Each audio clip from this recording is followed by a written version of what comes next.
Man, purple is such a nice color. I really like what they've done with the place. Hey, welcome back to more Xenoblade Chronicles 3.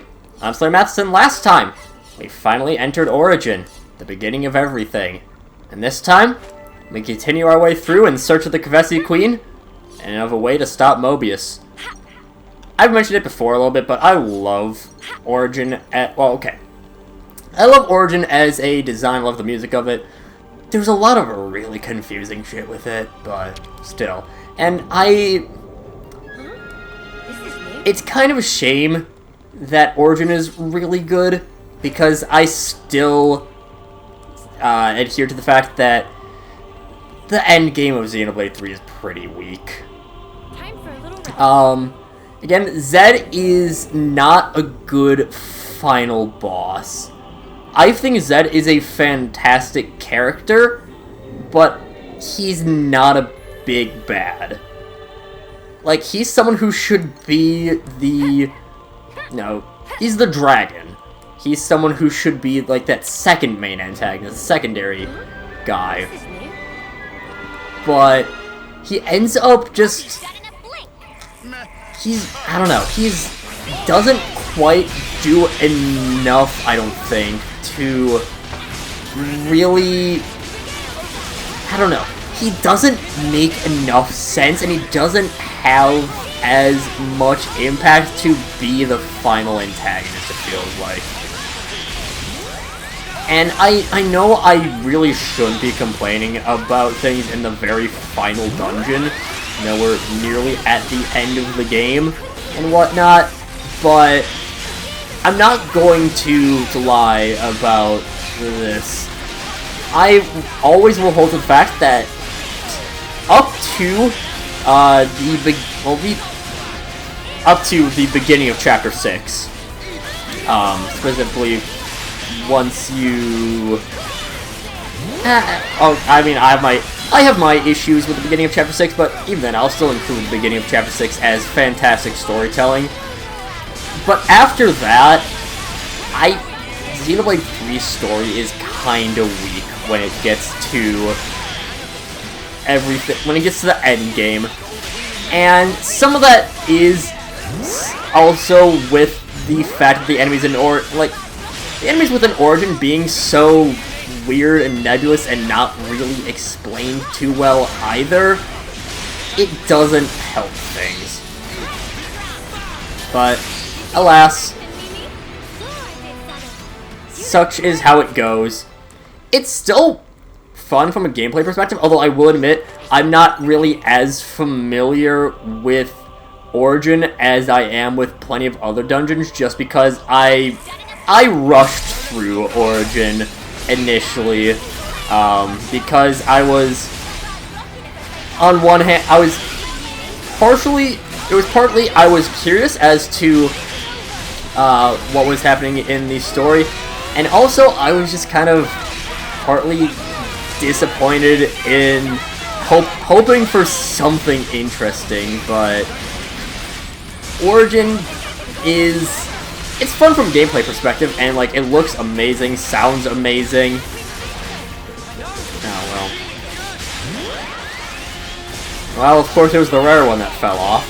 Oh well. Welcome back, buddy. Yeah, this is... Again, I have my problems with the endgame, but still. And I can talk a little bit about Zed. Thing is, we're not really getting too much more characterization in the main game beyond terribly much. I think there's a little bit that we will, but even then, we basically know his character, or as much of his character as we're going to get. That's kind of the thing. He's very interesting as a concept, but I have problems with him as a character. I get the whole he is Moebius thing. Like, if there's a single person that is Moebius, it is Zed. But sure, I get that. And Moebius is an interesting concept. Not gonna deny that, but at the same time, Zed he feels lacking in a lot of ways. And it makes me not a fan of him as the main antagonist. Again, we're not going to meet him until we get to the final boss fight. Like, our characters are not going to meet him, I should say. Until we get to the final boss fight. So, it really makes things a bit on the tough side to get invested in him as a main antagonist. I would... That's a weird thing about this game, is that it already is an amazing game, don't get me wrong. But it could be so much better if Zed was better. Because Zed is kind of a load of nothing in a lot of ways. Which makes me sad because, I mean, the voice acting performance is tremendous. Voice acting form is great. Him as a, I guess the best way to word him is him as a character is really interesting. Him as an antagonist is not, if that makes sense at all. But still, at the very least, this is a fun area. His origin has a cool look to it, has great music. But in a lot of ways, it feels like it feels like a worse version of the World Tree. And that's mainly because of the story going into it. N is very clearly similar to Jin in terms of his role in the story. N is very similar to Jin in his role in the story. But the thing is that Zed is not Mathis. So it makes it difficult to really, again, get invested in what is fully happening. As a set piece of the final dungeon, Origin is really, really cool. The cutscene getting in here is amazing as well, but again, there's... the endgame just falls flat as the TLDR. And I wish it didn't. But it... again, that's just sadly how it goes. Just kind of don't get to... yeah, we just don't get to have really as good of an experience as I feel like we should be able to with Origin. Just because you have so much that you just feel kind of let down by in the end. And that's just kind of the TLDR of everything. And again, it's always weird because N is a very good character. N is a good character, and he's not as good as Jin, I don't think, as an antagonist. Though, of course, Harry McIntyre's performance at the end of, or at the beginning of Chapter 6, I should say, is second to none. But he's just... N just isn't as good of a character. That's...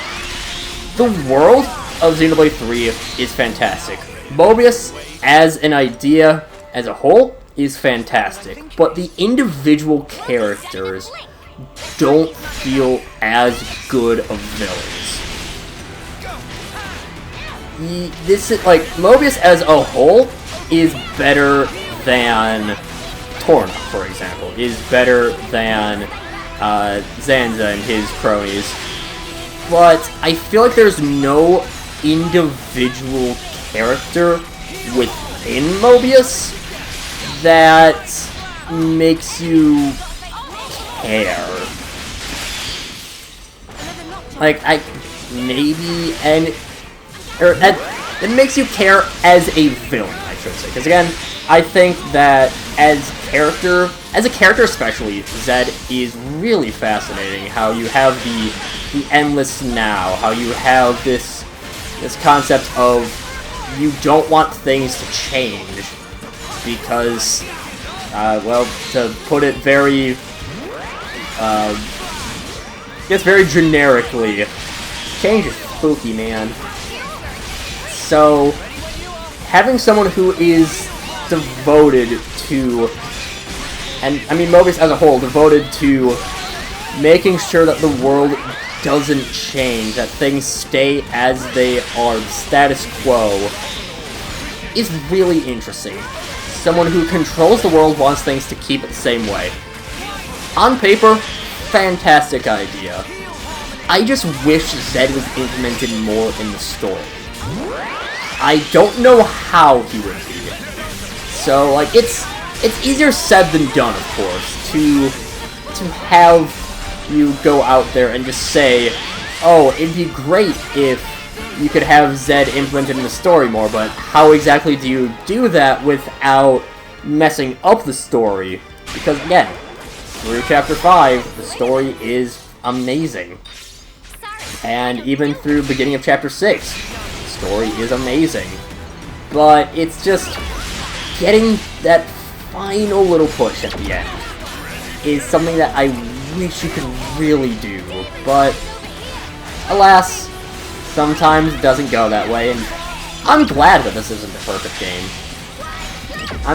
I think it's boring to... I'm pretty sure I've gone through like this exact same spiel before. I think it was with the Doric quest, weirdly enough, but like it's good to have things in the games that you like that you don't like, because if everything is perfect, you don't get to appreciate the really good things as much. You want to be able to compare things to what aren't as perfect. So, you know, I like comparing how you have all this really interesting story, how you have, again, what I would say is the best, like, hour and a half of any storytelling that I have ever experienced with end of Chapter 5, beginning of Chapter 6. To me, that's amazing, almost perfect storytelling. You have things like side quests that are fantastic and interesting, like Side Story Senna. You have all these really good secondary characters. You have all these really cool heroes that are out there as supporting cast. You have characters like Ethel Kamaravi, who are really interesting. You have Gondor, who's a very fun character, and who has her own things going on. You have Monica, who has her own things going on. You have the city, and how, especially through side quests, you can see that not everyone is on the same page, and how it's not a perfect thing. Again, you're trying to work towards this perfection, and you can't reach it, and that's not a bad thing. But, like, on one end, it amplifies when things aren't as good. On the other hand, having things that aren't as good to be amplified means that when you have the things that are really good, they get amplified more, and it's weird and cyclical and whatnot. So, yeah. I'm just talking a lot right now because, I mean, yeah, it's kind of what I do. But I wish the story at late game was better. But, oh well. Oh well. At least we get to fight the scarabs from the Covenant. That's fun, at least. It's just the Covenant. You know, this is just a, what, Scarab, a Locust? To be honest, I've played one mainline Halo game. I played Reach a little bit. Most of my experience with Halo is from Halo Wars. So, you know. Make of that what you will. Also, there's some weird geometry in Origin that you can sometimes have a little bit of difficulty with. It's neither here nor there, but it's just something to mention. But yeah, still just fighting our way through Origin. All of these, I guess, Moebius, like, they don't have the Moebius marker on them. That's a different thing. Unless this also counts for Moebius bonus. In which case, why? Ah, well. We're just gonna cut our way through Origin, though. Everything in our path will fall, because we're out here to save the world, god damn it. So just keep cutting through. Nodes Torai. Tube Bomb. Is that AoE? I just never realized. The talent art of Lost Vanguard. It might be. It very well just might be. Oh well. So, yeah. And I do kind of wish there were more side quests having to do with Origin. There's not too much post-game, sadly. Like, I would honestly be... Again, I always want there to be more stuff in these games when there's already ludicrous amounts of stuff. Like, we're 208 episodes in, and I want there to be more stuff in it. Like, if you had one more quest for every colony in post-game, I am the happiest of campers. And, alright. Scarab is not going away. Elimination beam. That was not a beam, that was several small bolts. So I don't know what you're talking about, buddy. But we just keep cutting through. No biggie here. I should have waited until... Yeah, well. Waited until a topple. But we weren't going to get a topple, so that's fine. I do like the enemies here. They do look very cool, even if I do not understand them. Still. You got the blood pumping at least. Got the blood pumping. Never seen this place before. Get the North Shell Passage, and you know what? Honestly, even though it's a little early for what we normally do, I actually am going to end it off this time. This just seems like a nice place to end it. Getting to a new part of Origin, I think, makes sense. But, yeah, that'll do it for this time. Next time, we continue searching for the Queen of Kevis. But until then, see you guys later.